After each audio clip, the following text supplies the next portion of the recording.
નરેન્દ્ર સોલંકી આવી રહ્યા હોય ત્યારે આપણે તાળીઓના ગડગડાટ સાથે એમનું હાર્દિક સ્વાગત કરીએ છીએ। એને સિવાય જોરથી તાકાતથી એને સિવાય जिंदाबाद। નીરજ કુંદન તું માગે બડો, નરેન્દ્ર સોલંકી તું માગે બડો, નીરજ કુંદન તું માગે બડો। તાકાતથી અવાજ આવવો જોઈએ। આને કઈ આપણને સરકારી નોકરી આપી નથી, પેપર હજી ફૂટે જ છે। એને સિવાય એને સિવાય એને સિવાય અહીં ઉપસ્થિત ગુજરાત અને ખાસ કરીને સૌરાષ્ટ્રના ઇન્ચાર્જ હરમેશ માર્ગદર્શન પૂરું પાડતા રામકિશન ઓઝાજી, ઓલ ઇન્ડિયા એનએસયુઆઈના અધ્યક્ષ ભાઈ શ્રી નીરજ કુંદનજી, સાથે જ મારા પૂર્વ પ્રમુખ એનએસયુઆઈના મહિપાલસિંહ ગઢવી, રાજદીપસિંહ જાડેજા, મુકેશભાઈ ચાવડા, અલ્પેશભાઈ સાદરિયા, શહેરના યુથના પ્રમુખ હરપાલસિંહ જાડેજા,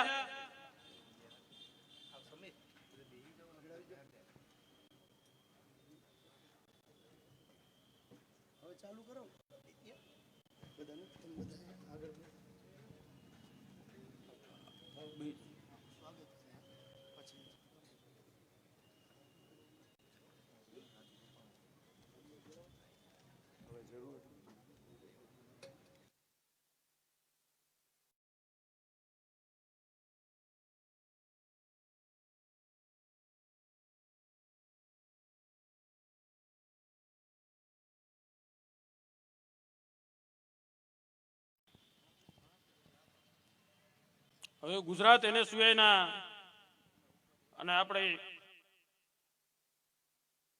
લડાયક વિદ્યાર્થી નેતા નરેન્દ્ર સોલંકીને કહીશ કે આપણી વચ્ચે ઉપસ્થિત ઓલ ઇન્ડિયા એનએસયુઆઈના અધ્યક્ષ નીરજ કુંદનજીનું સ્વાગત કરે। આપણે આ સ્વાગત વચ્ચે તાલીઓના ગડગડાટ શ્રી નીરજ કુંદનજી જ્યારે ભારત દેશના વિદ્યાર્થીઓ માટે લડાઈ રહી રહ્યા હોય ત્યારે રાજકોટ પણ બાકી પાણી ન કરવું જોઈએ।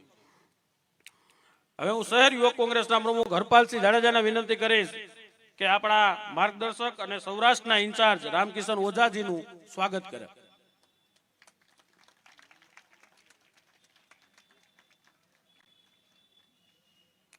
હું રાહુલ સોલંકીને વિનંતી કરીશ કે એનએસયુઆઈના પૂર્વ પ્રમુખ મહિપાલસિંહ ગઢવીનું સ્વાગત કરે।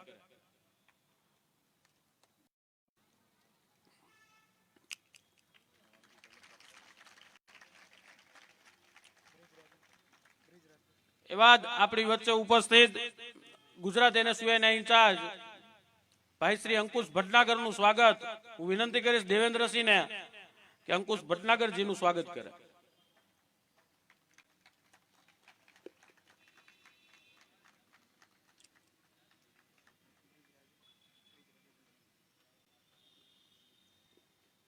હવે હું વિનંતી કરીશ સૌરાષ્ટ્ર યુનિવર્સિટીના સેનેટ મેમ્બર રાજદીપસિંહ જાડેજાનું સ્વાગત આર્યન પટેલ દ્વારા કરવામાં આવે।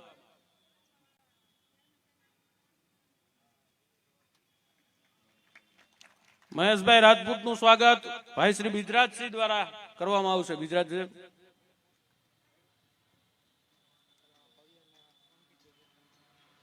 ડીપી મકવાણાનું સ્વાગત ભવ્ય પટેલ દ્વારા કરવામાં આવશે।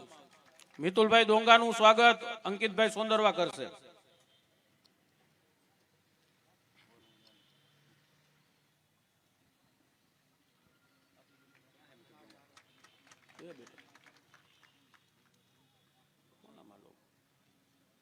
દીપ્તિબેનનું સ્વાગત ભાઈ અક્ષાંત ગોસ્વામી કરશે।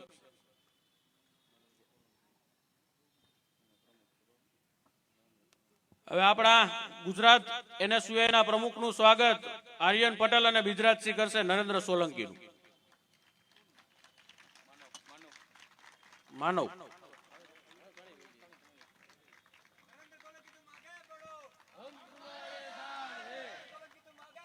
हम तुम्हारे साथ हैं, हम तुम्हारे साथ हैं।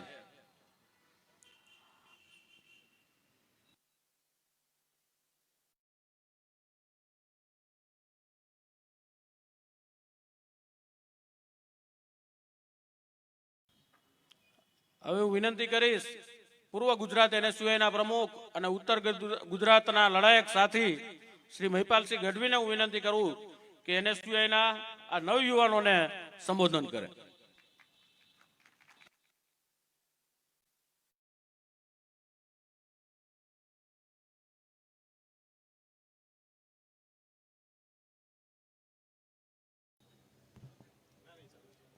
Hello hello. રાજકોટ ખાતે આજે NSUIના રાષ્ટ્રીય અધ્યક્ષ આપણા સૌના માર્ગદર્શક સન્માનીય નીરજ કુંદનજી તેમજ આપણા લોકલાડીલા સૌરાષ્ટ્ર ઝોનના પ્રભારી રામકિશન ઓઝાજીની ઉપસ્થિતિમાં આયોજિત આજના આ સંવાદ કાર્યક્રમમાં પહેલા તો આપ સૌનું હાર્દિક સ્વાગત કરું છું. મંચ ઉપર ઉપસ્થિત સન્માન્ય નીરજ કુંદનજી, રામકિશન ઓઝાજી, રાજદીપસિંહજી જાડેજા, મહેશભાઈ રાજપૂત, મિતુલભાઈ ડોંગા, NSUIના લડાયક પ્રમુખ ભાઈ નરેન્દ્રભાઈ સોલંકી, મુકેશભાઈ ચાવડા, પૂર્વ અધ્યક્ષ મારા ભાઈ આદિત્યસિંહ ગોહિલ, તેમજ સન્માનીય મંચ ભાઈ દિગ્વિજય દેસાઈ, ભાઈ નૈતિક શાહ, તેમજ ઉપસ્થિત આપ સૌ. આપ જ્યારે આજે સૌ મળ્યા છો, જાણો છો કે વિધાનસભાની ચૂંટણી આજે ચાલી રહી છે. એ સંજોગોમાં સૌથી મોટી જવાબદારી કોંગ્રેસ પક્ષને જીતાડવાની એ યુવાનોના સિરે હોય અને યુવાનોમાં પણ ખાસ કરીને NSUI અને યુવક કોંગ્રેસ, જેને જમણો અને ડાવો હાથ કોંગ્રેસ પક્ષનો કહેવામાં આવે છે. એટલે આપણે સૌની જવાબદારી NSUIના હોદ્દેદાર તરીકે, કાર્યકર તરીકે આપણે સૌએ મક્કમ બનીને કોંગ્રેસ પાર્ટી આવનારા સમયમાં કઈ રીતે વિધાનસભા સુધી પહોંચે અને આપણી સરકાર બને એના માટે ક્યાંક ને ક્યાંક વિદ્યાર્થીઓ માટે જવું પડશે, યુવાનો માટે જવું પડશે, જોડે જવું પડશે. આપ જેમ જાણો છો કે આ રાજ્ય સરકારે સૌથી મોટો અન્યાય કોઈની સાથે કર્યો હોય તો વિદ્યાર્થીઓ અને યુવાનો સાથે કર્યો છે. આ રાજ્ય સરકારના 27 વર્ષના શાસનમાં સૌથી મોટું કોઈ ભોગવવાનો વારો આવ્યો હોય તો યુવાનો અને વિદ્યાર્થીઓએ આવ્યો છે. એક ગરીબ અને મધ્યમ વર્ગનો વિદ્યાર્થી એ પરીક્ષા આપવા જાય અને એ પરીક્ષા આપ્યા પછી એને ખબર પડે કે મારું પેપર ફૂટી ગયું છે. એવા સંજોગોમાં એનું પેપર પણ નહીં, એનું નસીબ ફૂટતું એવું લાગતું હોય છે. અને એના માટે જવાબદાર પણ કોઈ હોય તો રાજ્યના યુવાનો અને વિદ્યાર્થીઓ છે. આંખો બંધ કરી, આંધળો વિશ્વાસ કરી અને જે રીતે રાજ્ય સરકાર ઉપર એમણે વિશ્વાસ કરી 27 વર્ષ એમને આપ્યા, તેમ છતાં પણ આજે પેપર ફૂટી જતા હોય, આ રાજ્ય સરકાર એક પણ પેપર લેવામાં નાકામ સાબિત થતી હોય તો આપણા સૌની એટલી જવાબદારી બને છે કે યુવાનો અને વિદ્યાર્થીઓને સજાગ કરી અને આવનારા 2022ના વિધાનસભાની ચૂંટણીમાં કોંગ્રેસ પક્ષને સત્તા ઉપર લઈ જઈએ તો જ વિદ્યાર્થીઓનું અને યુવાનોનું હિત સચવાયેલું છે. મંજિલ મિલે ના મિલે वो अलग बात है, पर हम कोशिश भी ना करें ये तो गलत बात है. મંજિલ મળશે જ, પણ એના માટે લડાયક બની આક્રમકતાથી કોશિશ કરવી પડશે અને કોશિશ કરશું 100% ક્યાંક ને ક્યાંક આપણા પક્ષને આપણે વિધાનસભા સુધી પહોંચાડી શકશું. આ કોંગ્રેસ જોડે આ રાજ્યનો યુવાન, આ રાજ્યનો વિદ્યાર્થી એ અપેક્ષા લઈને બેઠો છે કે આવો તમે સત્તાનું સિંહાસન શોભાવો, અમારા 27 વર્ષના જે આ કુશાસન ભાજપનું છે, જે પડતર પ્રશ્નો છે અમારા, એનું ક્યાંક ને ક્યાંક નિરાકરણ લાવવાનો કોશિશ એક માત્ર કોંગ્રેસ પાર્ટી કરી શકશે એવી આશા સાથે ક્યાંક ને ક્યાંક આ રાજ્યનો યુવાન અને વિદ્યાર્થી આપણી જોડે મીટ માંડીને બેઠો છે. એટલે આપણી પણ જવાબદારી બને છે કે એમને બધાને ક્યાંક ને ક્યાંક આપણે વિશ્વાસ અપાવી શકીએ અને આવનારા સમયમાં કોંગ્રેસ પક્ષને મજબૂતાઈથી કામ કરાવી શકીએ. એના માટે આપણે સૌએ કટિબદ્ધ બનવાનું છે. વધુ વિશેષ નહીં કહું, પણ આ કોંગ્રેસ પક્ષ છે, આ NSUI વિશ્વનું સૌથી મોટું વિદ્યાર્થી સંગઠન, એક એવું વિદ્યાર્થી સંગઠન કે સામાન્ય અને ગરીબ મધ્યમ વર્ગના વિદ્યાર્થીઓ હોય, એનો પરિવાર હોય, એનું પોલિટિકલ બેકગ્રાઉન્ડ ના હોય એવા ભાઈ નરેન્દ્ર જેવા સામાન્ય વિદ્યાર્થી જે હોસ્ટેલમાં પણ રહેતા હોય, એમને ગુજરાત પ્રદેશ NSUI નો પ્રમુખ બનાવી શકતું હોય તો એ માત્ર કોંગ્રેસ પાર્ટીમાં શક્ય છે અને NSUI માં શક્ય છે. મારા જેવો સામાન્ય પરિવારનો વિદ્યાર્થી આંતરિયાળ વિસ્તારમાંથી આવે, પાકિસ્તાનની બોર્ડર બાજુ એનું ગામડું હોય, એનું પોલિટિકલ બેકગ્રાઉન્ડ ના હોય, મને પણ પ્રદેશનો પ્રમુખ બનાવી શકતી હોય તો માત્ર ને માત્ર કોંગ્રેસ પાર્ટી બનાવી શકે. એ આપણે સૌએ ના ભૂલવું જોઈએ. આ સમય એ યુવાનોનો સમય છે, વિદ્યાર્થીઓનો સમય છે. સાથે મળી અને આપણે સૌએ આગળ વધવાનું છે. કોંગ્રેસ પક્ષ કઈ રીતે મજબૂતાઈથી આગળ વધે અને વિધાનસભાની ચૂંટણીમાં કોંગ્રેસનો ભવ્ય વિજય થાય એના માટે આપણે સૌ કટિબદ્ધ બનીશું. વધુ વાત નહીં કહું. આપ સૌનો ખૂબ ખૂબ આભાર, દિલથી આભાર માનીશ. રાજકોટ NSUI નો આભાર માનીશ. ભાઈ મારા નાના ભાઈ નરેન્દ્રભાઈનો પણ આભાર માનીશ. અહીં બોલાવી માન સન્માન આપ્યું એ બદલ આપ સૌનો ખૂબ ખૂબ આભાર. જય હિન્દ, જય કોંગ્રેસ. ખૂબ ખૂબ આભાર મહિપાલસિંહ. હું વિનંતી કરીશ મહેશભાઈ રાજપૂતને, શહેર પ્રદેશ કોંગ્રેસના મહામંત્રી શ્રી મહેશભાઈ રાજપૂતને વિનંતી કરું કે સભાને ઉદ્બોધન કરે. આટલા બધા યુવાનો ભેગા થયા હોય અને NSUI જિંદાબાદનો અવાજ ના આવે તો બાજુમાં ભાજપ વાળાને ખબર કેમ પડશે કે કોંગ્રેસની અંદર આટલા બધા યુવાનો અહીંયા રાજકોટના ભેગા થયા. NSUI હું પણ ટવારામાંથી જ આવેલો છું. 1992 થી લઈ 1997 સુધી હું NSUI નો ગુજરાતનો ઉપપ્રમુખ હતો. એટલે અહીંયા સુધી પહોંચવા માટેની એક કોંગ્રેસ પરિવારના વિચારોની સાથે સાથે આટલા વર્ષ કાઢ્યા એટલે અમે પ્રદેશ કોંગ્રેસના મહામંત્રી બન્યા છીએ. ઘણા મિત્રો કહેવાના છે અત્યારે ગુજરાતની જે પરિસ્થિતિ છે, પેપર કૌભાંડો છે, એ તમને બધાને ખબર છે. વિશેષ મારાથી વધુ NSUI ના હોદ્દેદારો કહેશે. મારે માત્ર એટલું કહેવાનું છે, આપણી સાથે આ ભારત દેશની અંદર લડાઈ કરવા માટે રોડ ઉપર કોઈ ઉતરવું હોય તો એ છે રાહુલ ગાંધી. જ્યારે રાહુલ ગાંધી જેવા નેતા આપણી સાથે હોય ત્યારે, અને એ પણ રાજકોટમાં 21મી તારીખે આવતા હોય ત્યારે આપણી સૌની ફરજ છે કે એ ગ્રાઉન્ડની અંદર વધુમાં વધુ NSUI ને યુથ કોંગ્રેસ જ દેખાવું જોઈએ. અને ભાજપને ખબર પડવી જોઈએ કે રાજકોટની અંદર 4 સીટમાં તમે હારવાના છો. એ સાબિત કરવાની તાકાત NSUI અને યુથ કોંગ્રેસે 21 તારીખે દેખાડવાની છે. આપ સૌને અહીંયા બેઠેલા તમામને મારી વિનંતી છે કે તમે એક જણો મિનિમમ ઓછામાં ઓછા 20 યુવાનો સાથે 21મી તારીખે બપોરે 3 વાગે સોમવારે લાલ બહાદુર શાસ્ત્રી મેદાનમાં આપ સૌ પધારશો અને આપની ફરજમાં આપ નહીં ચૂકો એવી આપ સૌ પાસે હું આશા રાખું છું. જય કોંગ્રેસ, જય હિન્દ. ખૂબ ખૂબ આભાર મહેશભાઈ. હવે વિનંતી કરીશ ગુજરાત NSUI ના લડાયક પ્રમુખ આપણા સૌના સાથી નરેન્દ્ર સોલંકીને હું વિનંતી કરું કે આ સભાને ઉદ્બોધન કરે.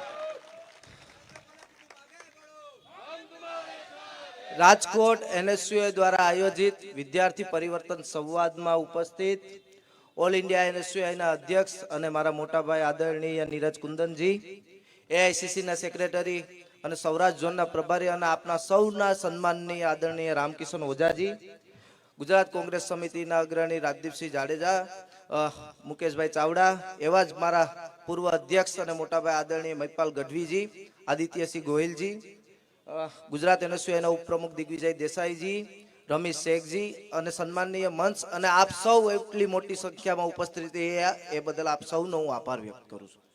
ખાસ કરીને 27 વર્ષથી ભારતીય જનતા પાર્ટીની સરકાર ગુજરાતમાં સ્થાયી છે. ભારતીય જનતા પાર્ટીની સરકાર આ ઇલેક્શનમાં વિકાસનો નારો લઈને નીકળી છે કે અમે વિકાસ કર્યો છે. હા, તમે વિકાસ કર્યો છે નીરવ મોદીનો, લલિત મોદીનો વિકાસ કર્યો છે, સેલ્ફ ફાઇનાન્સ યુનિવર્સિટીઓનો, સેલ્ફ ફાઇનાન્સ સ્કૂલોનો, ક્યાંય ગરીબ અને મધ્યમ વર્ગનો વિકાસ કર્યો નથી. અત્યારે આપણે જોવા જઈએ, આપણા પહેલા ઘણા સમયથી મુખ્યમંત્રી છેલ્લા 5 વર્ષથી આપણા રાજકોટમાં વિજયભાઈ રૂપાણી હતા. ત્યારે એ 2017માં એક કાયદો લઈને આવ્યા હતા કે ભાઈ ફી નિયમન કમિટી, કે જે ગરીબ માણસ કે મધ્યમ વર્ગનો માણસનો છોકરો હોય કે કોઈ પણ સેલ્ફ ફાઇનાન્સ સ્કૂલમાં એનો છોકરો 25 કે 30,000 રૂપિયામાં ભણી શકતો હતો. પણ આજે એ નિયમ એ લઈને આવ્યા અને લાખ રૂપિયા સુધીની ફી એ સરકાર દ્વારા મંજૂર કરી દેવામાં આવી છે. જ્યારે આ સૌ યુવાનો બેઠા છે ત્યારે હું યુવાનોની વાત કરવા માંગુ છું કે ગુજરાતમાં છેલ્લા 7 વર્ષમાં 20 વખત સરકારી ભરતીઓના પેપર ફૂટ્યા છે. હું પોતે હોસ્ટેલ લાઈફમાંથી આવું છું એટલે હું હોસ્ટેલના છોકરાઓને જોતો હોઉં છું કે રાતે 2 વાગ્યા સુધી હોસ્ટેલનો છોકરો મહેનત કરતો હોય છે. જ્યારે એની 1 વર્ષની મહેનત કરી અને તે પરીક્ષા દેવા જતો હોય છે ત્યારે એ પેપર દઈને બહાર નીકળે ત્યારે આ ભ્રષ્ટાચારની સરકારમાં એ પેપરો ફોડી નાખવામાં આવે છે.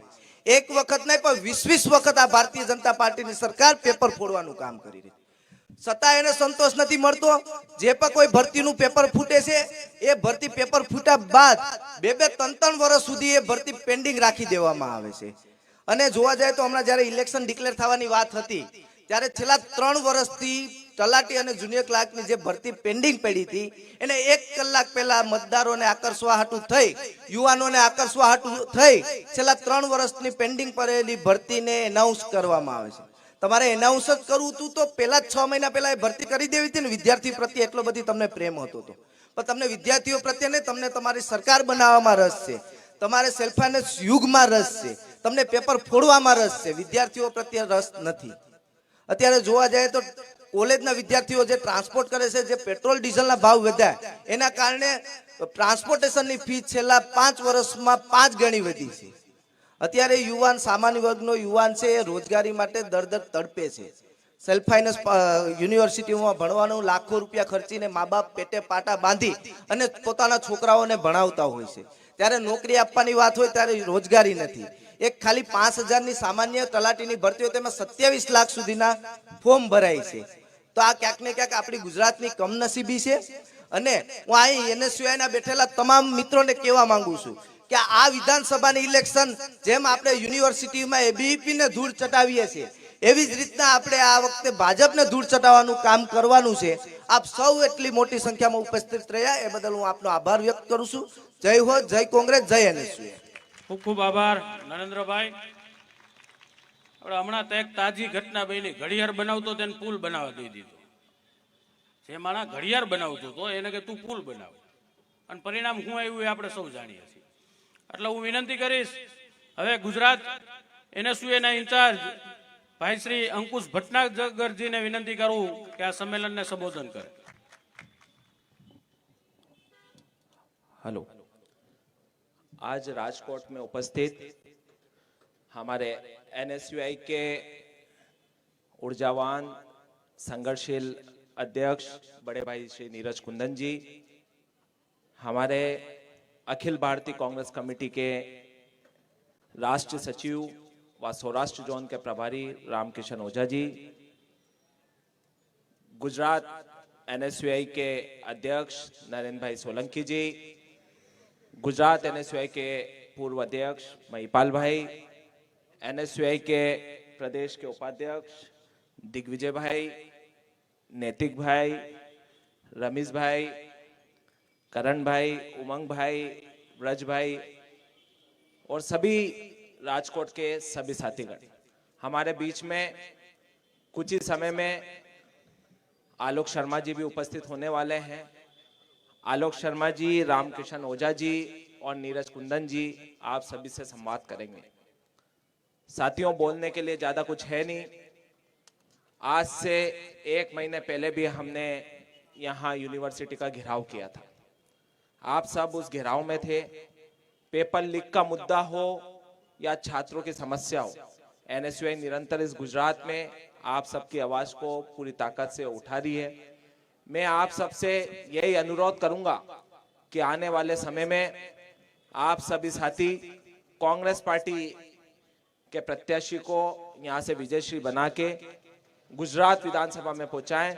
दोनों हाथ उठा के आप ये विश्वास हमारे अध्यक्ष जी और रामकिशन ओझा जी को दिलवा दीजिए कि हम सब मिलके पूरी ताकत से विधानसभा चुनाव में काम करेंगे और कांग्रेस की सरकार बनाने में महत्वपूर्ण भूमिका निभाएंगे.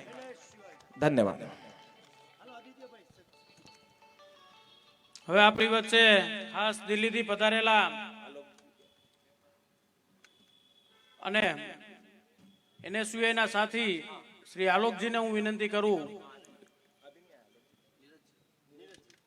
ખાસ આપણી વચ્ચે ઉપસ્થિત સમગ્ર ભારતની અંદર વિદ્યાર્થીઓનો અવાજ બુલંદ કરનાર, વિદ્યાર્થીઓની પડખે હરમેશ ઊભા રહેતા અને મારી સાથે પણ એક સ્ટેટના પ્રમુખ હતા એવા ઓલ ઇન્ડિયા NSUIના અધ્યક્ષ મારા ભાઈ શ્રી નીરજ કુંદનજીને હું વિનંતી કરું વિદ્યાર્થીઓને સંબોધન કરે. આપણે જોરદાર તાળીઓના ગડગડાટ સાથે શ્રી નીરજ કુંદનજીનું સ્વાગત કરશું. धन्यवाद. मंच पर उपस्थित अखिल हमारे AICC कांग्रेस के राष्ट्रीय सचिव ओझा जी, जो कि जब से एआईसी सेक्रेटरी बने हैं पहले दिन से यहाँ पर कांग्रेस पार्टी के लिए यहाँ पे काम कर रहे हैं। और सबसे बड़ी बात है कि हमें युवा साथियों को जहां पर भी उनकी जरूरत होती है तो आगे बढ़कर हमारी मदद करने का काम यहाँ पे करते हैं। उनके साथ में उपस्थित गुजरात एनएसयूआई के प्रभारी अंकुश भटनागर जी, हमारे एनएसयूआई के प्रदेश अध्यक्ष नरेंद्र भाई, हमारे एनएसयूआई के पूर्व अध्यक्ष महिपाल भाई, हमारे यहाँ के राजदीप भाई, और हमारे मंच संचालन कर रहे थे हमारे साथ जब मैं प्रदेश अध्यक्ष था एनएसयूआई का, मेरे साथ गोयल भाई गुजरात एनएसयूआई के उस समय के प्रदेश अध्यक्ष थे। और यहाँ पर आए सभी सम्मानित छात्रगण, आप सबको मैं यहाँ पर आने पर वेलकम करता हूँ। साथियों, मैं बड़ी ही कम शब्दों में अपनी बात यहां पर आप लोगों के बीच में रखना चाहूंगा। कुछ ही देर में गुजरात में यहां पर जो है वो चुनाव होने वाले हैं और मेरा ये मानना है, और ना ही मेरा बल्कि पूरी दुनिया में किसी भी देश का, किसी भी प्रदेश का जो वहां का छात्र शक्ति होती है, वो जो वहां का जो युवा होता है, उस युवा और उस छात्र शक्ति को उस सोसाइटी का क्रीम कहा जाता है। और सही को सही और गलत को गलत कहने का काम का साहस जो सबसे पहले अगर किसी में आता है तो वो युवा शक्ति में आता है और छात्र शक्ति में आता है। तो उसी अपेक्षा से ना केवल गुजरात की जनता बल्कि पूरे देश की जनता, पूरे देश के जो छात्र हैं वो आपकी ओर देख रहे हैं। वो आपके ऊपर देख रहे हैं कि किस तरीके से आने वाले गुजरात के विधानसभा चुनाव में आप गलत को गलत ठहराकर जो है उसको जवाब दोगे। और वो जवाब तभी देंगे जब भाजपा की सरकार हम यहां से जो है वो निकाल कर उखाड़ फेंकेंगे। पिछले 27 सालों में यहां पे गुजरात में भाजपा की सरकार है। आप लोग सब यहां पे छात्र यहां पे बैठे हुए हैं। आने वाले समय में आप सबको एक एक छात्र से हमारी अपेक्षा है कि वो घर घर जाके और छात्रों के बीच में जाकर जो है भाजपा की जो छात्र विरोधी नीतियां हैं उनके खिलाफ, और कांग्रेस पार्टी जब सत्ता में आएगी जो हमारे 5 छात्रों के लिए खास वचन है वो मैं आप लोगों के बीच में जाहिर भी करूंगा। वो आप लोगों को बीच में जाना है और छात्रों को जागरूक करना है। और मैं ये मानता हूं कि सबसे आसान काम है आज के इस समय में। मैंने कल ही ट्विटर से एक वीडियो डाली है और वो मेरे ख्याल से मेरी लास्ट जो एक बैठक भी हुई थी, गुजरात एनएसयूआई के साथ बैठक हुई थी, सेम लाइन मैंने वो बोली थी। मैं चाहूंगा आप लोग सभी यहां पर ध्यान दें। वो बात ये थी कि 2 मिनट के लिए आप लोग इमेजिन करिए कि आप एबीवीपी के कार्यकर्ता हैं। क्या इमेजिन करेंगे? हाँ, अब आप 2 मिनट के लिए इमेजिन करिए कि आप एबीवीपी के कार्यकर्ता हैं और आपको भाजपा के हक में वोट मांगने। किसके हक में वोट मांगने? तो आप क्या बोलेंगे? कुछ आपके पास बोलने को है? हिंदू मुसलमान के अलावा इसके अलावा कुछ बोलने के है? इमेजिन करिए। तो आप लोग कितने खुश नसीब हैं कि आपके पास तो इतना बड़ा चिट्ठा है बोलने के लिए। जब आप छात्रों के बीच में एनएसयूआई का जब आप एनएसयूआई का ये डालकर जाएंगे, आप ये बोलेंगे कि पिछले 7 सालों में 21 बार पेपर लीक हुआ है। कितनी बार? 21 बार पेपर लीक हुआ है। क्या ये मजाक है? मैं तो ये मानता हूं कि मानो भाजपा की जो गुजरात सरकार है उसने मानो पेपर लीक करने में पीएचडी हासिल कर ली हो कि पेपर कैसे लीक कराना। अगर इसमें कोई कल को पीएचडी सब्जेक्ट इंप्लीमेंट होगा तो उसकी डीम यूनिवर्सिटी गुजरात बनेगी कि कैसे पर्चा लीक करवाना है। और उसमें यह भी होंगे कि पर्चा लीक करवा के पर्चा लीक करवाने वालों को बचाना कैसे है। सबसे बड़ी बात तो यही है कि आप लोग सोचिए कि पेपर लीक करवाना और उसके बाद पेपर लीक करवाने वालों को किस तरीके से बचाना। ये अगर कहीं से सीख रहे हैं तो भाजपा के लोगों से सीखिए। ये सरकार इतनी लीक हो चुकी है अब कि अब इसमें पंचर भी नहीं लग सकता। ट्यूब जानते हो ना, गाड़ी मोटरसाइकिल में ट्यूब होती है, पंचर लग जाए तो बाद में पंचर लगा देते हैं, थोड़ी देर चलता है फिर आगे पंचर लगा देते हैं। लेकिन एक समय पे ऐसा समय आ जाता है कि वो कारीगर भी बोलता है भाई साहब अब ये जवाब देगी, अब इसमें पंचर भी नहीं लगता, इसे बदलना पड़ेगा। तो ये सरकार उतनी लीक हो चुकी है कि ये सरकार को बदलने का समय अब आ चुका है और वो बदलने का काम हमारी अपेक्षा है कि आप लोग करेंगे।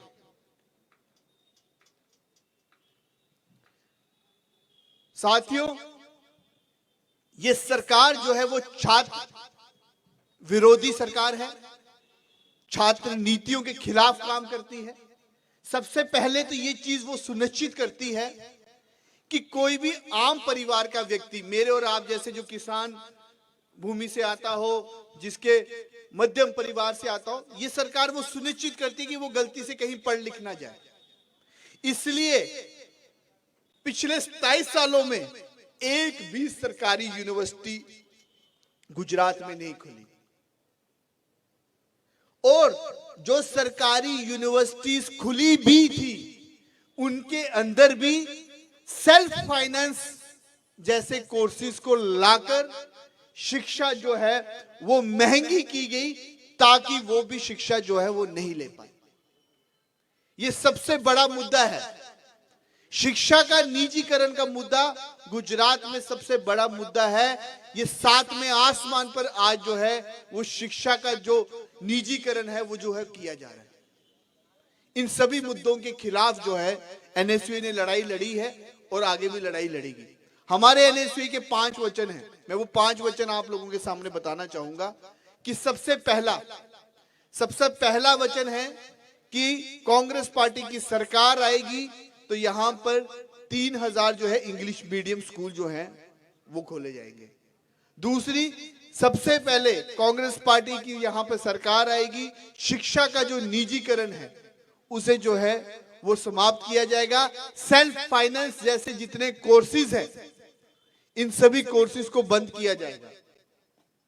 तीसरी बात, कांग्रेस पार्टी के छात्रों के 5 वचन में ये लिखा गया है और ये कांग्रेस पार्टी ने करके भी दिखाया है, केजी टू पीजी जो है हमारी गर्ल्स की जो शिक्षा है वो बिल्कुल फ्री होगी। और सबसे बड़ी बात जो मैं आप लोगों के बीच में बताना चाहूंगा और मैं चाहूंगा कि आप लोग ध्यान से इस चीज को सुनिए, कांग्रेस पार्टी की सरकार आएगी तो कांग्रेस पार्टी गुजरात में भर्ती विधान लेकर आएगी। मैं आपको बताना चाहूंगा संक्षिप्त में कि भर्ती विधान है क्या और भर्ती विधान के लाने की जरूरत क्यों है। भर्ती विधान को लाने की जरूरत इसलिए है कि सबसे पहले तो परीक्षाएं होती नहीं है। अगर परीक्षाएं होती हैं तो एक नोटिफिकेशन निकलती है, सरकार नोटिफिकेशन निकालने के बाद सो जाती है। मुझे और आपको सड़कों पे आना पड़ता है, प्रदर्शन करना पड़ता है कि भाई साहब आपने उस तारीख को नोटिफिकेशन निकाली थी परीक्षा की, वो साल हो गया, वो तो आपने परीक्षा नहीं ली।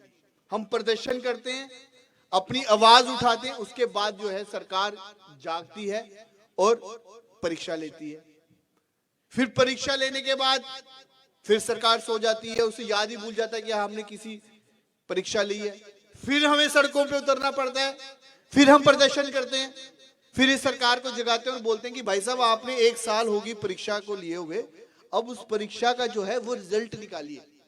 तो 2 साल के बाद जो है रिजल्ट आता है, रिजल्ट के बाद जो है ज्वाइनिंग में देरी होती है। तो भर्ती विधान ये सुनिश्चित करेगा एक टाइम पीरियड जो है उसमें रहेगा कि फॉर एग्जाम्पल 6 महीने के अंदर ये सारा प्रोसेस जो है वो खत्म होना चाहिए। उसमें नोटिफिकेशन ऑफ एग्जाम से लेके डिक्लेरेशन ऑफ रिजल्ट और ज्वाइनिंग जो है वो एक पर्टिकुलर एक समय के अंदर होना चाहिए। और उसके बीच में भी अगर कोई भी छात्र या उस समय कोई पर्चा लीक होता है तो उन पर्चा लीक करवाने के अधिकारियों के खिलाफ जो है वो सख्त से सख्त कार्रवाई हो। ये सब भर्ती विधान के अंदर है। तो साथियों, अभी हमारे बीच में कांग्रेस के आईएनसी के हमारे नेशनल स्पोक्सपर्सन आलोक शर्मा जी भी हमारे बीच में आ चुके हैं और हमारे senior AIC secretary Ojha ji ने भी हमारे बीच में बोलना है। तो मैं समझ सकता हूं कि आप लोग सुबह 10 बजे के इकट्ठा होकर यहां पर आए। तो मैं इसी बात से आप लोगों से अलविदा लूंगा, लेकिन मैं अलविदा लेने से पहले मैं ये अपेक्षा करूंगा कि एक एक एनएसयूआई का कार्यकर्ता जो भाजपा की छात्र विरोधी नीतियां हैं, उन सभी नीतियों को हमें छात्रों के बीच में लेकर जाना है, उसे उजागर करना है और कांग्रेस पार्टी की जो छात्रों के लिए जो नीतियां हैं उसे लाना है और भाजपा जैसी जो छात्र विरोधी सरकार है उसे उखाड़ के फेंकना है। जय हिंद, जय भारत, धन्यवाद। ખૂબ ખૂબ આભાર ભાઈ શ્રી નીરજ કુંદનજી। હવે આપણી વચ્ચે અત્યારે જ ઓલ ઇન્ડિયા કોંગ્રેસ સમિતિના પ્રવક્તા અને જેને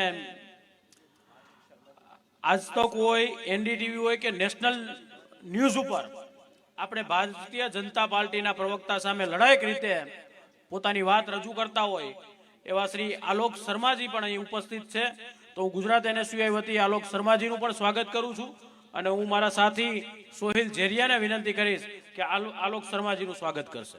આપણે તાળીઓના ગડગડાટ સાથે પોતાનો બુલંદ અવાજ સાથે રમેશ ટીવી ઉપર હવે વિનંતી કરીશ આલોક શર્માજીને કે પોતાનું ઉદ્બોધન આપશે। હવે વિનંતી કરીશ સૌરાષ્ટ્ર એઆઈસીસી ના ઇન્ચાર્જ અને અમારા માર્ગદર્શક શ્રી રામકિશન ઓઝાજીને વિનંતી કર્યું કે સ્ટુડન્ટને ઉદ્બોધન આપે।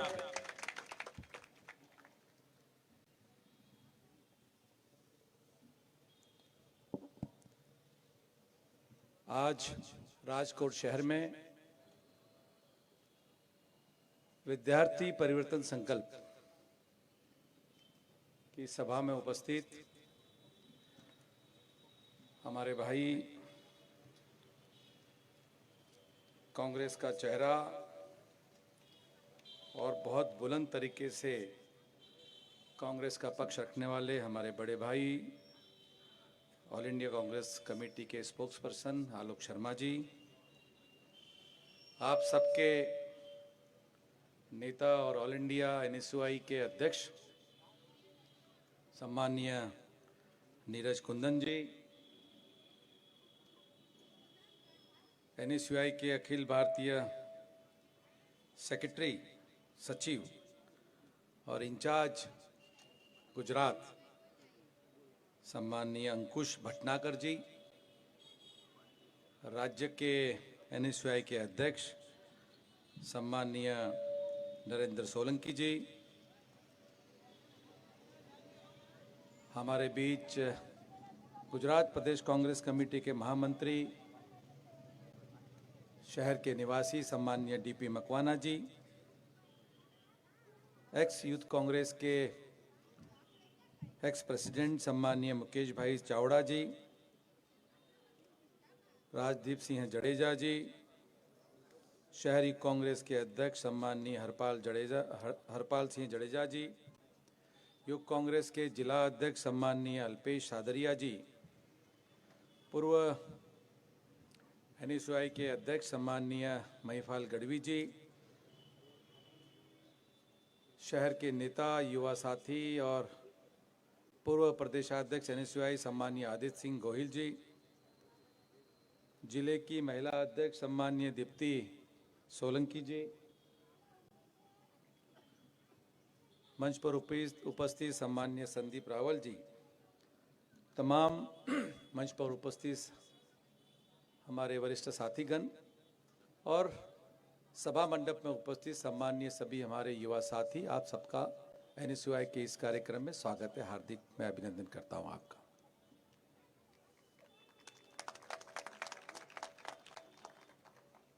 आपके सामने एक बैनर लगा हुआ है जिसमें लिखा है विद्यार्थी परिवर्तन। हमें विद्यार्थी का परिवर्तन नहीं करना है, हमें इस सरकार में परिवर्तन लाना है। अब सरकार में परिवर्तन लाने की अगर बात करें तो जो हमारे युवा साथी हमारे सामने बैठे हैं, आपकी जो उम्र है, आपकी उम्र के पहले से ये सत्ता यहां पर भाजपा की सत्तासीन है। क्योंकि मैं अगर कांग्रेस की बात करूं इस राज्य में तो आपको बहुत कुछ समझाना पड़ेगा, लेकिन वर्तमान की बात करूं मैं आपसे तो वर्तमान में भाजपा किस तरह से आपके साथ और आपके परिवारों के साथ और आपके परिसर के साथ, आपके मोहल्ले के साथ, आपके शहर के साथ और आपके राज्य के साथ किस तरह का खिलवाड़ कर रही है। मैं आपके घर से ही शुरुआत करना चाहता हूं। यहां बैठा हर एक युवा साथी, मैं आपकी मन की बात करना चाहता हूं, आपके परिवार के, आपके संबंधित बात करना चाहता हूं। यहां बैठा एक एक युवा साथी अपने परिवार की अड़चनों को समझता है और यह भी समझता है कि हमारा परिवार किस किस समस्याओं से झूल रहा है, हमारी कितनी सारी अपेक्षाएं और कितने सारे स्वप्न जो उनके आंखों में हैं, ये भाजपा की सरकार उन सपनों को कुचल रही है। चाहे मध्यम वर्गीय परिवार हो, चाहे निम्न वर्गीय परिवार हो, चाहे उच्च वर्गीय परिवार हो, हर परिवार में घर का मुखिया, माता पिता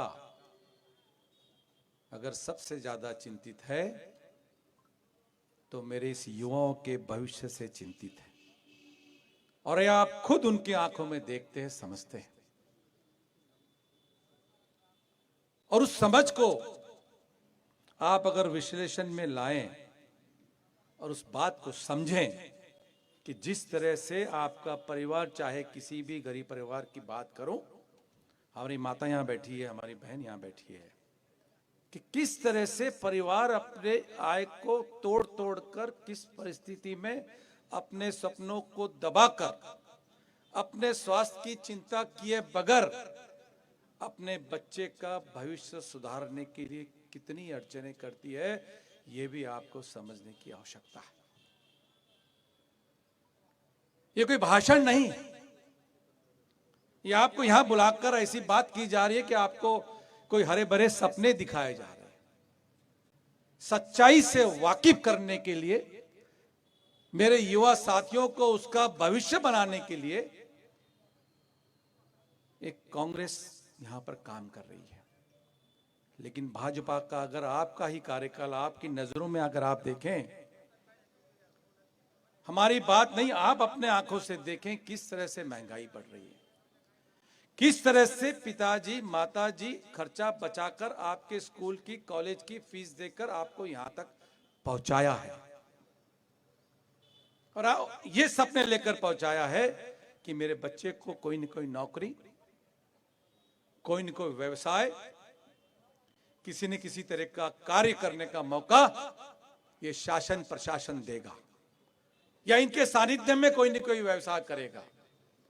कि कोई भी जगह इस भाजपा की सरकार ने छोड़ी नहीं है, ये भी आपको समझने की आवश्यकता है। चाहे छोटा मोटा व्यापार लगाना हो, चाहे कहीं नौकरी करनी हो, कोई भी रास्ता उन्होंने छोड़ा नहीं। चाहे पेपर लीक होने की बात हो, अभी अभी 4000 लोगों का नौकरी के लिए आवेदन आया था सरकार की तरफ से। मेरे ख्याल से 2700 नौकरियां पटवारी की थी और 1300-1400 नौकरियां नगर सेवक की थी। आप अंदाज लगाइए कितने लोगों ने फॉर्म भरा होगा, शायद आपको पता नहीं। 27 लाख लोगों ने फॉर्म भरा है गुजरात के अंदर 4000 नौकरियों के लिए। यह भी समझने की आपको अत्यंत आवश्यकता है। बाबा साहब आम्बेडकर जी ने इस संविधान के मार्फत आपको एक वोट का अधिकार दिया है, और इस वोट का अधिकार अगर समय के साथ सूचकता के साथ अगर हम नहीं करेंगे तो सत्ता का परिवर्तन नहीं कर पाएंगे। यह भी समझने की आवश्यकता है। यह वोट जो उसकी कीमत है, जो आपके सपनों को बदल सकती है, आपके जो सजे हुए सपने, आपके परिवार के सपने को साकार कर सकती है, उस वोट का अधिकार इस समय आपको करने की अत्यंत आवश्यकता है। आपके बाजू में ही गोंडल है। गोंडल में पिछले 3 महीने पहले एक बच्चा दलित समाज का बड़े मुश्किल से, उसके पिताजी किसान थे, परिवार ने पढ़ा लिखा कर उसको नौकरी लायक बनाया। जब नौकरी की तैयारी वो 4-5 वर्षों तक करता रहा, कई बार उसके पेपर लीक होने से नौकरी चली गई।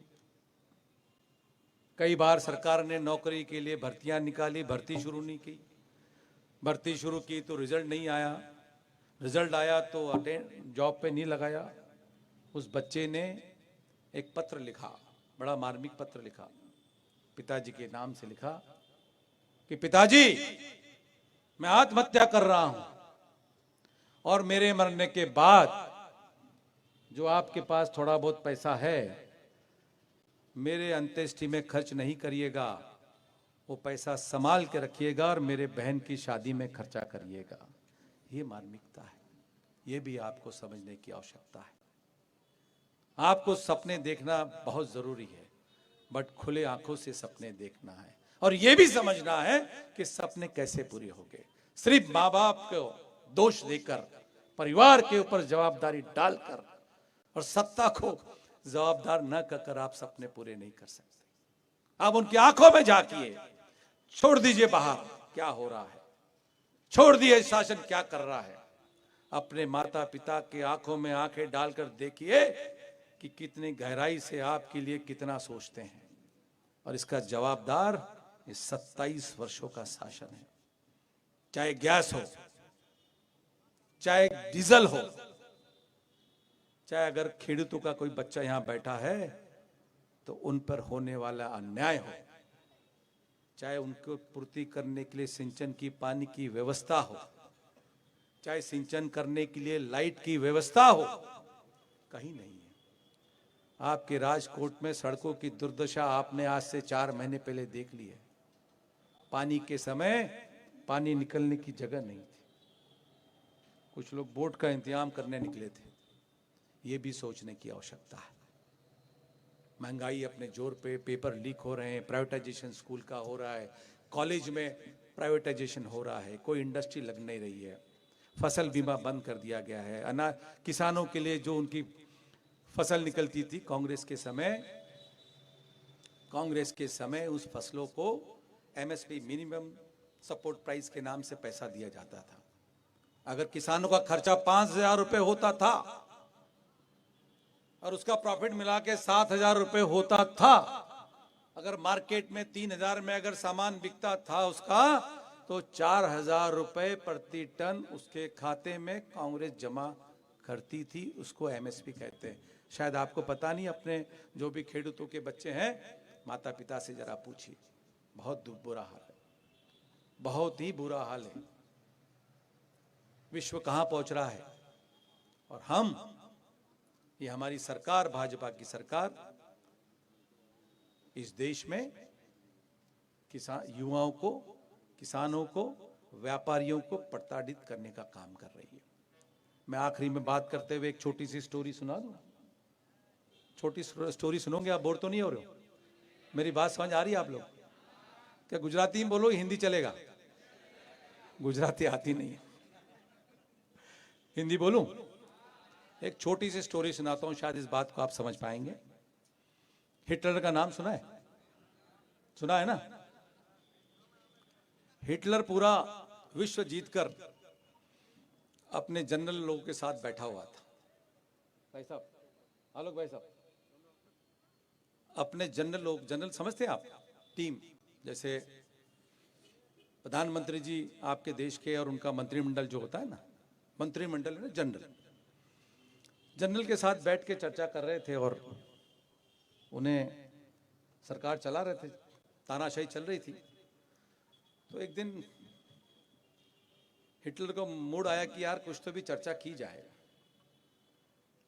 उन्होंने अपने सबको संदेश भिजवाया जनरल को कि आज बैठक करेंगे, और बैठक में ये विषय रखा कि हम इतना तांडव कर रहे हैं, इतनी मारकाट मचा रहे हैं, इतने लोगों की हत्याएं कर रहे हैं, राजा महाराजाओं को अंदर कर दिया है, जेल में डाल दिया है। ये अगर इनमें अगर कोई उन्माद आ गया और कोई इनमें सब इकट्ठे होके हमारे पर दौड़ पड़े तो उस समय क्या करेंगे? तो उसका इलाज बताओ आप। तो मीटिंग मुकर्रर हुई, आज का दिन तय हुआ और सब जनरल बैठे। हिटलर साहब आए, अपना बड़ा सा ओवरकोट डाल के एकदम भारी सा, और बैठ गए और कहा चलो बताओ एक एक करके सुझाव। तो पहले कुंदन जी का नंबर आया। कुंदन जी से कहा गया बताइए अगर जनता में आक्रोश आ गया तो हम क्या करेंगे? कुंदन जी ने जवाब दिया, एक बड़ा सा कुआं बनाएंगे 500 फीट का, और जो अपने के आंखों से आंखें मिलाएगा उसको कुएं में डाल देंगे, तो सब डर जाएंगे। बाद में राजदीप का नंबर आया। तो राजदीप जनरल खड़े हुए बोले, साहब ऐसा है कि बड़ा सा तेल का कढ़ाया लाएंगे, जो हमसे हमारे मुंह पे आएगा, हमारा विरोध करेगा, उसको तेल में तल देंगे। ठीक है, बैठ जाओ। ऐसे कई सुझाव लोगों ने, किसी ने कहा गर्दन से काट देंगे, किसी ने कहा उल्टा लटका देंगे, किसी ने कहा 4 पीस कर देंगे, किसी ने कहा फांसी लगा देंगे। ये सारे सुझाव करके हिटलर मुस्कुराया उनके तरफ देख। जनरल लोगों ने सोचा हिटलर पागल हो गया, आज कुछ गड़बड़ करने वाला है। तो हिटलर खड़े हुए, अपने जेब में हाथ डाला, ओवरकोट का कोट पहन के आए थे, और एक मुर्गी का बच्चा निकाला जेब से, दिखाया सबको। तो सब जनरल परेशान, क्या होने वाला है? तो एक हाथ से एक पंख खींचा, तोड़ दिया मुर्गी का। मुर्गी तड़पड़ने लगी। फिर दूसरा पंख, दूसरे हाथ से दूसरा पंख तोड़ दिया, मुर्गी खून से लहूलुहान। फिर दूसरा पैर तोड़ दिया, तीसरा, दूसरा, दोनों पैर तोड़ दिए, और मुर्गी के खून से लथपथ और बिल्कुल उसके आंखों में पानी जैसा दिखता है, ऐसा देखा लोगों ने। आज तो सब जनरल ने सोचा कि आज अपना काम भारी होने वाला है, आज अपनी खैर नहीं है। जनरल हिटलर बहुत गुस्से में है। ऐसा देखा, सबको दिखा, ऐसा उसको फेंक दिया मुर्गी को, नीचे सामने डाल दिया। मुर्गी तड़पती हुई मरने की कगार पे फर्श पे पड़ी रहती है। दूसरा हाथ हिटलर जेब में डालता है और अनाज के दाने निकालता है और अपने पैर पे डाल देता है, पैर के पास। अनाज के दाने उठाकर अपने पैरों में डाल देता है। मुर्गी भूखी रहती है, तड़पते रहती है, और अपने भीगी आंखों से उन दानों की तरफ देखती है, और धीरे धीरे रेंगते हुए वो दाना खाने उधर चल पड़ती है, और दानों के पास पहुंचकर दाना खाने लगती है। किसी के कुछ समझ में नहीं आता है। हिटलर कहता है कि ये हमारी जनता है, जितना अन्याय करोगे, जितना तड़पाओगे और टुकड़ा फेंकोगे, तो आपके कदमों में चलती आएगी। न कोई तेल की जलाने की जरूरत है, न कोई कुआं खोदने की जरूरत है, न फांसी लगाने की जरूरत है। इस देश में आने वाले समय में ऐसे ही पंख टूटने हैं और ऐसे ही पैर तोड़ने हैं, ताकि आप अपना पेट भरने के लिए, मजबूर होकर, चाहे शासन आप पे दबाव डाले पुलिस का, चाहे आपकी शिक्षा बंद कर दे, चाहे आपका रोजगार बंद कर दे, चाहे आपको कितना भी तड़पाए, ये पॉलिसी से भाजपा सरकार मुझे लगता है चल रही है। अगर इससे बाहर निकलना है,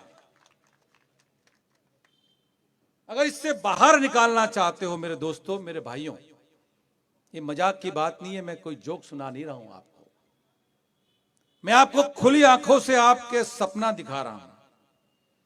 ये समझ लीजिए और इस पे विचार करिए, नहीं है तो घर में जाके परिवार के साथ चर्चा करिए। इस बार इनको उखाड़ फेंकिए, वरना गड़बड़ हो जाएगी। अगर मेरी बात पे यकीन नहीं है तो इसको सोचिए, पढ़िए गूगल के माध्यम से, और व्हाट्सएप यूनिवर्सिटी पर ध्यान मत दीजिए। जो व्हाट्सएप के माध्यम से आपके पास जो चीजें आती हैं उसमें सच्चाई नहीं, आपको गुमराह करने का काम होता है। मैं आपसे इस मंच से निवेदन करना चाहता हूं, युवाओं को बताना चाहता हूं कि ये कांग्रेस पार्टी महात्मा गांधी के विचारों की पार्टी है। आपके ही राज्य का एक बूढ़ा सा व्यक्ति, आपके ही राज्य में जिसका जन्म हुआ है, एक लाठी टेक कर, छोटा सा पंचा बांधकर अहिंसा के मार्ग पे इस देश को आजाद कराया है। इसी राज्य में सरदार वल्लभ भाई पटेल का जन्म हुआ है। उन्होंने भी अपनी ताकत के साथ, अपने बुद्धि के साथ, अपनी चाणक्य नीति के साथ इस देश को आजाद कराया, इस देश की बुनियादी ढांचे को कायम किया है। पंडित जवाहरलाल नेहरू हो, इंदिरा जी हो, जय जवान जय किसान का नारा देने वाले लाल बहादुर शास्त्री भी इसी देश में पैदा हुए हैं। तो ये आपको समझने की आवश्यकता है। गलत इतिहास बनाकर, गलत इतिहास आपको बताकर गुमराह किया जाता है। पंडित जवाहरलाल नेहरू की अगर बात करें तो पंडित जवाहरलाल नेहरू के बारे में उल्टा सीधा ये लोग बोलते हैं। ये वही पंडित जी है जो अपने जीवन के 12 साल, ऐसा 12 साल जेलों में गुजारा है कोई आदमी पार्टी का, सामने वालों का, विरोधियों का, जो एक भी जेल में गया है, उसके वारिश हैं आप लोग। सरदार वल्लभ भाई पटेल के वारिश हैं आप, पंडित जवाहरलाल नेहरू के वारिश हैं आप, महात्मा गांधी के जी के वारिश हैं आप। तो आपको समझना पड़ेगा, इस देश की बुनियादी जो बुनियाद तैयार किया है कांग्रेस के समय, उस बुनियादी ढांचे को कायम रखना, लोगों के सच्चे सपने साकार करना, यही आपकी युवाओं की जवाबदारी होनी चाहिए। इतना ही मैं आपको कहता हूं। एनएसयूआई ने मुझे बुलाया और आपसे संवाद करने का मौका दिया, युवा साथियों से संवाद करने का मौका दिया। मैं उसका तहे दिल से उनका आभार प्रकट करता हूं। और मैं समझता हूं कि आप यहां से जो भी परिवर्तन का संदेश लेके जाएं, उस पर विचार करें, उस पर गौर करें, अपने ग्रुप डिस्कशन करें और उस पर निर्णय ले, और अपने एक वोट का, बाबा साहब आंबेडकर कांग्रेस का दिया हुआ एक वोट जो है उसका इस्तेमाल करें। जय हिंद, जय भारत। આપણો આ કાર્યક્રમ ઇન્ડિયન નેશનલ કોંગ્રેસના પેજ ઉપરથી લાઈવ છે, તો પણ એને પણ શેર કરવામાં આવે। આપ સૌ મારા યુવા સાથીઓ સવારના 10 વાગ્યાના બેઠા છો, કાર્યક્રમ થોડોક મોડો ચાલુ થયો, હું તમારા બધાની માફી માંગુ છું। આપણે સાથે જ અહીં જમીન છૂટા પડશું। હવે હું ઓલ ઇન્ડિયા કોંગ્રેસ સમિતિના પ્રવક્તા, સ્પોકપર્સન અને લડાયક નેતા એવા આલોક શર્માજીને વિનંતી કરું કે યુવાનોને સંબોધન કરે। આપણા મુખ્ય અતિથિ છે આલોક શર્માજીનું સ્વાગત આપણે તાળીઓના ગડગડાટ સાથે કરશું અને એક એક વાત આપણા જીવનમાં ઉતારશું। આજ તક કે એનડીટીવી માં જ્યારે બોલતા હોય ત્યારે આપણને કોંગ્રેસ પાર્ટી પ્રત્યે ગૌરવ થાય। શ્રી આલોક શર્માજી। बहुत बहुत धन्यवाद।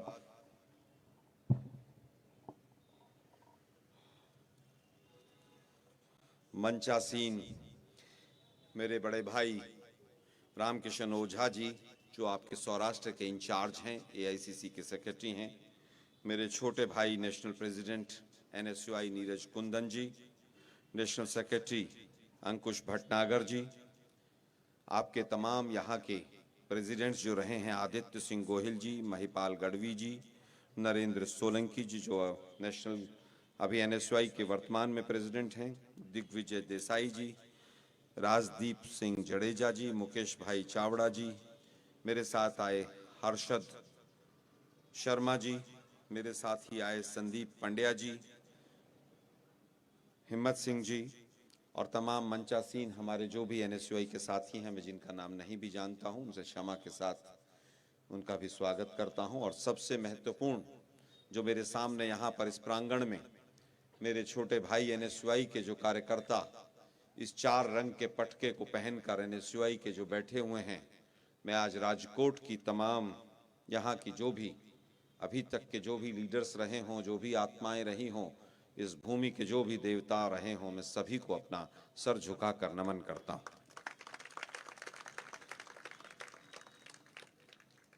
साथियों, रामकिशन भाई ने एक बहुत अच्छी कहानी के माध्यम से इस सरकार की बखिया उधेड़ी है कि इस सरकार का मूल चरित्र क्या है, ये सरकार क्या चाहती है, ये सरकार क्या करती है, वो पूरी तरह से एक स्टोरी के माध्यम से आप लोगों के बीच में आया है।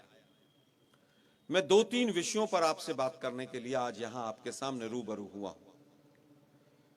आपकी जो आज का कार्यक्रम है, उसका जो आपके कार्यक्रम का हेडिंग है विद्यार्थी परिवर्तन संकल्प। तो आज जो विद्यार्थी यहां से सत्ता के परिवर्तन का संकल्प लेकर जाएंगे, उसके ऊपर चर्चा करूंगा कि संकल्प ये क्यों जरूरी है और इस सत्ता को उखाड़ कर फेंक देना आप युवाओं के लिए और देश के लिए जरूरी क्यों है।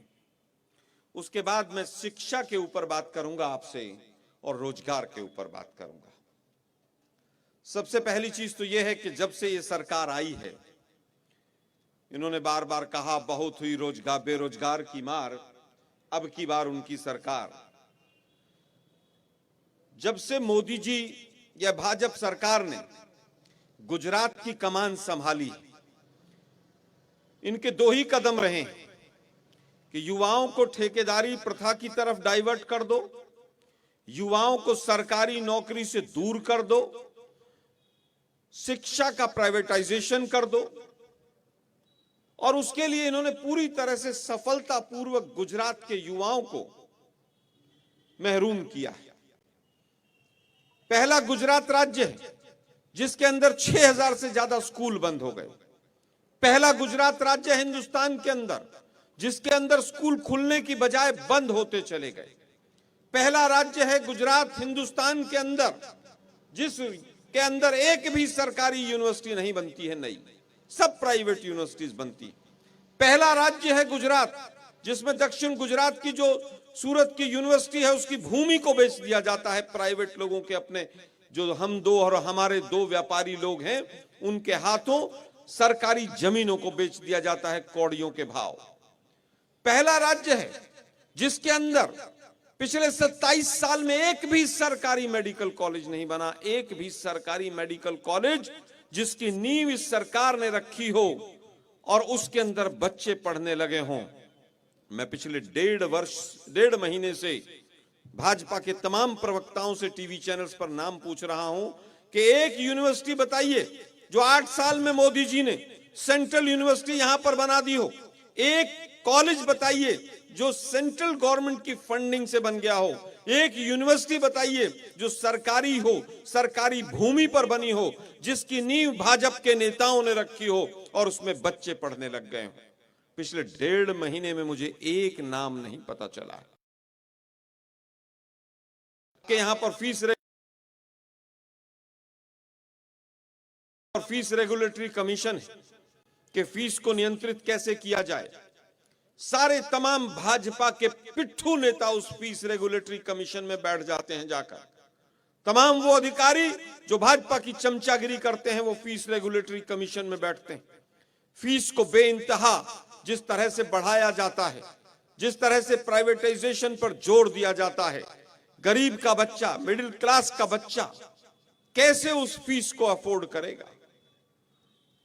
और तो और बड़ी बड़ी बातें मोदी साहब और तमाम उनके मंत्रिमंडल के सदस्य करते हैं। वो एक फोन कॉल उठाते हैं और यूक्रेन और रूस के युद्ध को रोक देते हैं।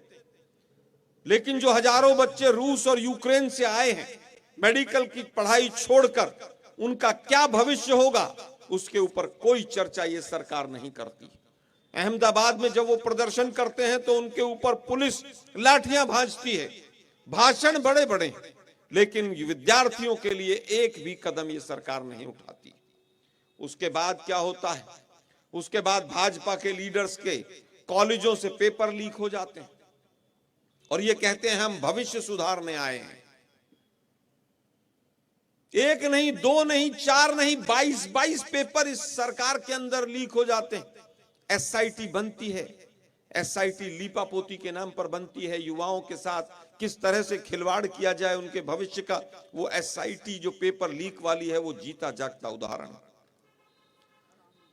जिस तरह से पेपर लीक होता है, एक भी बड़ा आदमी उस पेपर लीक में अंदर नहीं जाता है, जेल नहीं होती है, एक के बाद एक पेपर लीक होते हैं, रोजगार गायब हो जाता है।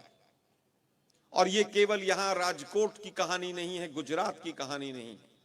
आप देखिए किस तरह से एसएससी हो, यूपीएससी हो, रेलवेज हो, बैंकिंग हो, कॉरपोरेशंस हो, सब जगह सरकारी नौकरी इन्होंने गायब कर दी और नौकरी के साथ साथ इन्होंने तो पेंशन भी गायब कर दी। इसीलिए हमने कहा कि हम ओल्ड पेंशन स्कीम जो थी उसको वापस लेकर आएंगे, युवाओं को हम रोजगार देंगे। ये पहले देश के प्रधानमंत्री हैं जिन्होंने वायदा किया कि मैं 2 करोड़ रोजगार हर साल दूंगा, लेकिन उसके बाद 2 करोड़ रोजगार हर साल छीन लिए ये देश के पहले प्रधानमंत्री। आंख और नाक और कान और मुंह सब खोलकर इनको देख लो आप लोग। इन्होंने अगर सबसे ज्यादा किसी के साथ गद्दारी की है तो वो देश का युवा है। जिस तरह से इन्होंने मुंह से निवाला युवा के छीना है, जिस तरह से आंख से इन्होंने पढ़ाई को छीना है, जिस तरह से कान में इन्होंने गलत चीजें, जिस तरह का विभाजन और जिस तरह की तमाम चीजें कान के माध्यम से डाली हैं, मैं इसीलिए कह रहा हूं कि सब चीजें आप देखो और समझो उन चीजों को। 50 वर्षों में सबसे ज्यादा महंगाई, सबसे ज्यादा बेरोजगारी की दर अगर किसी सरकार में रही है तो इनकी सरकार में रही है। पहला राज्य जिसने पुलिस में भर्ती को ठेकेदारी प्रथा पर लेकर आया, पहला राज्य कौन सा है? गुजरात है। हर जगह ठेकेदारी प्रथा है, एक्सप्लॉयटेशन है युवाओं का। 8,000, 10,000, 12,000 में नौकरी करिए आप, कोई किसी तरह का पीएफ नहीं मिलेगा, किस तरह की मेडिकल सुविधा नहीं मिलेगी, किसी तरह की आगे जॉब की सिक्योरिटी नहीं होगी। पहला राज्य था जिसने पुलिस में भर्ती ठेकेदारी प्रथा पर की। आप लोगों को याद होगा 8 जून 2021 4 बड़े बड़े केंद्र के मंत्री आए और बड़ी बड़ी घोषणाएं करके गए कि हम 1 साल के अंदर 10 लाख रोजगार आप लोगों को देंगे। लगभग 6 से 7 महीने बीत गए। मैं भाजपा की सरकार से पूछना चाहता हूं और चुनौती देना चाहता हूं कि उस 10 लाख रोजगारों में से कितने रोजगार आपने सरकारी लोगों को, बच्चों को हमारे दिए, और उसमें से कितने रोजगार गुजरात के युवाओं को आप लोगों ने दिए। उसके ऊपर व्हाइट पेपर आए। 10 लाख रोजगार में से कितने रोजगार सरकारी आए। 1 करोड़ के करीब सरकारी नौकरियां खाली पड़ी हैं। 23,000 पद केवल गुजरात में टीचर्स के खाली पड़े हैं। एक तलाती की वैकेंसी निकलती है, उस पर एक वैकेंसी पर जिस तरह से हजारों लोग अप्लाई करते हैं, 300 वैकेंसी पे 17 लाख बेरोजगार हमारे युवा साथी अप्लाई करते हैं, और उसके बाद भी ये लोग गौरव यात्रा निकालते हैं। यही कारण है कि उस गौरव यात्रा का जगह जगह विरोध होता है। यही कारण है कि इस बार बीजेपी को हराने का पूरी जनता ने और खास तौर पर युवाओं ने परिवर्तन का संकल्प ले लिया है। एसएससी में अगर आप 2004 से लेकर 2014 तक की रिक्रूटमेंट देखेंगे तो लगभग 70,000 के करीब हर साल बच्चा जॉब में जाता था। पिछले 8 साल में यह घटकर 30,000 से भी कम आ गया एवरेज। यूपीएससी में सिविल सर्विसेज की वैकेंसीज निकलती हैं 1200, और रिक्रूटमेंट का जब चार्ट आता है तो 600 का आता है, और कोई पूछने वाला नहीं। 1-2 मीडिया हाउसेस को छोड़कर जिस तरह से युवाओं की बात कोई मीडिया का साथी नहीं करता है, यह उससे भी ज्यादा दुखद है। जब आपकी बात सड़कों पर ना सुनी जाए, पेपर लीक पर जब आप राजकोट में प्रदर्शन करते हैं तो लाठियां बरसाई जाती हैं। आप जब मीडिया में जाते हैं तो वहां पर मीडिया आपका साथ नहीं देता है। न्यायालय में जाते हैं तो प्रक्रिया लंबी हो जाती है। एसआईटी बनती है तो उसमें तमाम बीजेपी के लोग घुसे होते हैं, क्योंकि पेपर लीक करवाने में कहीं ना कहीं डायरेक्टली इनडायरेक्टली बीजेपी का हाथ होता है। तो आपकी कौन सुनेगा? आपकी स्वयं आप लोगों को सुननी पड़ेगी, और उसका एक मौका अब चुनाव में, चुटनी में आ गया है। इस सरकार में ये गूंगी सरकार है, ये बहरी सरकार है, ये अंधी सरकार है, और इसको केवल और केवल आप एक माध्यम से समझा सकते हैं, और वो माध्यम है परिवर्तन का, वो माध्यम है चुटनी का, वो माध्यम है आपका एक वोट जो कांग्रेस पार्टी ने माननीय राजीव गांधी जी ने 21 साल से घटाकर 18 भी किया। संविधान सभा ने जिस तरह से बाबा साहब अंबेडकर ने एक वोट का अधिकार दिया, ये वोट का अधिकार बहुत महत्वपूर्ण है युवाओं। इस बार मेरे छोटे भाइयों बहनों, इस बार चुनाव जो है वो सरकार का नहीं, इस बार चुनाव आपके भविष्य का है। आपके हाथ में अपॉइंटमेंट लेटर होना चाहिए, या आपके हाथ में वो हुड़दंगी विश्व हिंदू परिषद और तमाम लोगों के जिस तरह से युवा साथी इनके आजकल करते हुए नजर आते हैं, वो पटका पहनकर वो चीजें होनी चाहिए, या आपके हाथ में अपॉइंटमेंट लेटर होना चाहिए। ये इस बार आपको सोचना है। आपके हाथ में लैपटॉप और मोबाइल कांग्रेस पार्टी ने, माननीय राजीव गांधी जी ने दिए, लेकिन उसके उपयोग आज कौन कर रहे हैं? हम दो और हमारे दो। आज हालत यह है कि आपने अग्निपथ और अग्निवीर भी बनाए, आर्मी में भी, तो वहां पर भी 4 साल की ठेकेदारी प्रथा कर दी आपने। मोरबी में हादसा होता है तो टिकट बेचने वाला और गार्ड पकड़ा जाता है, क्योंकि ठेकेदारी प्रथा है ना। मोरबी म्युनिसिपल कमिश्नर या मोरबी के म्युनिसिपलिटी के कोई भी अधिकारी जेल में नहीं जाते, वो ओरेवा कंपनी का व्यक्ति जेल में नहीं जाता है। अब तो मैं देख रहा हूं तमाम जगह हवाई जहाजों में, हवाई एयरपोर्ट्स में भी ठेकेदारी प्रथा घुस गई। सीआईएसएफ को हटा लीजिए, क्योंकि वहां तो तनख्वाह देनी पड़ेगी, युवाओं को नौकरी देनी पड़ेगी। यहां अपने किसी साथी को, भाजपा के साथी को, आरएसएस के किसी पिट्ठू को ठेकेदारी में आप घुसा दीजिए, उसी को सारी के सारे काम दे दीजिए। हवाई जहाज की दुर्घटना होगी तो कंपनी जिम्मेदार होगी, सरकार जिम्मेदार नहीं होगी। अब मोरबी के बाद भी अगर आप लोग ये सोचते हैं कि गुजरात में इस सरकार को कोई नैतिक अधिकार है अपने पद पर बने रहने का, तो कल का हाईकोर्ट का ऑर्डर पढ़ लीजिए। अहमदाबाद का युवा साथियों, आप सब पढ़े लिखे साथी, जितनी फटकार अहमदाबाद हाईकोर्ट ने इनको लगाई है, इसके बाद आप लोगों को कमर कस लेनी है, जाग जाना है। ये जो 4 रंग का एनएसयूआई का झंडा है, इस हर रंग के इस मशाल की कीमत है, इसके मायने हैं। और जब आप मेरी उम्र में आएंगे तब आपको एहसास होगा कि एनएसयूआई और यूथ कांग्रेस में होने का क्या महत्व होता है। एक शेर है, उसमें कहा गया है कि जमाना उस ओर चलता है जिस ओर जवानी चलती है। आप लोग युवा हैं, एक एक सीट इंपॉर्टेंट है हमारे लिए। मैं पिछले 1.5 महीने से पूरे गुजरात में हूं। आप लोग मुझे शाम को टीवी पर तो देखते ही हैं, लेकिन मैं आपको बता दूं, गुजरात में परिवर्तन हो रहा है। गुजरात में सरकार आ रही है, और कांग्रेस के किए हुए काम जो है लोगों को याद आ रहे हैं। केवल आवश्यकता है एनएसयूआई यूथ कांग्रेस के हमारे साथी अपने घर वालों को समझाएं, पड़ोसी को समझाएं, और उस दिन वोट डलवाएं। इस बार ये कांग्रेस को जिताने के लिए नहीं कह रहा मैं ये कह रहा हूं कि आपका भविष्य जीतेगा अगर कांग्रेस जीतेगी। अपने भविष्य को जिताइए, अपनी नौकरी को जिताइए। हो सकता है आप में से कुछ ओवर एज होने के कगार पर हों, अपने छोटे भाइयों बहनों के लिए कांग्रेस को गुजरात में इस बार जिताइए। मैं आप लोगों को वादा करता हूं कि कांग्रेस आएगी तो सबसे पहले युवाओं का ख्याल रखेगी और पहले भी जितने भी काम हो, चाहे वो मोबाइल क्रांति हो, सूचना क्रांति हो, चाहे वो पंडित नेहरू जी का साइंटिफिक टेम्परामेंट हो, चाहे वो इसरो हो, आईआईएम हो, आईआईटी हो, तमाम चीजें कांग्रेस ने ही दी हैं।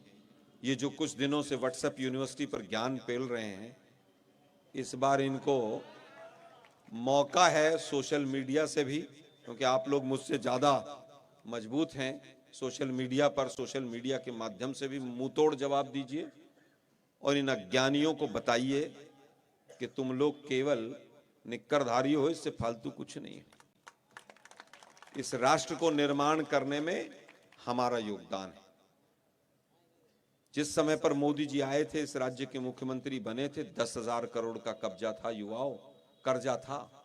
आज 4 लाख करोड़ का कर्जा इस राज्य के ऊपर है। एक एक युवा के ऊपर, एक एक व्यक्ति के ऊपर 68,000 के करीब कर्जा एक व्यक्ति पर है गुजरात में। इन तमाम चीजों को समझिए, चिंतन से, मनन से। अगले 10-15 दिन आपके हाथ में है। सारे काम छोड़ के एनएसयूआई से उम्मीद करूंगा कि वो हमारे जो भी कैंडिडेट जहां पर भी खड़े हैं उनको जिताने का प्रयास करेंगे। पुनः मैं इस एनएसयूआई के झंडे को नमस्कार करते हुए आप लोगों का धन्यवाद करता हूं कि आप लोगों ने इत्मीनान से मेरी बात सुनी। बहुत बहुत धन्यवाद। जय हिंद। ખૂબ ખૂબ આભાર આલોકજી। હવે આપણે આ કાર્યક્રમને ખાસ તો રાજકોટના 4 વિધાનસભાના ઉમેદવાર કોંગ્રેસ પક્ષના ભાઈ શ્રી ઇન્દ્રનીલભાઈ રાજ્યગુરુ, હિતેશભાઈ ઓરા, મનસુખભાઈ કાલરિયા અને સુરેશભાઈ બથવાર, જ્યાં જ્યાં વાત થતી હોય ત્યાં કોંગ્રેસ યુવાનોને આવનારા દિવસોમાં પેપર ફૂટે છે એની ઉપર કાયદો પાછળ કાયદો બનાવીને એને જેલમાં પૂરવા, એટલે ઈ કાંડ કરે અને આપણે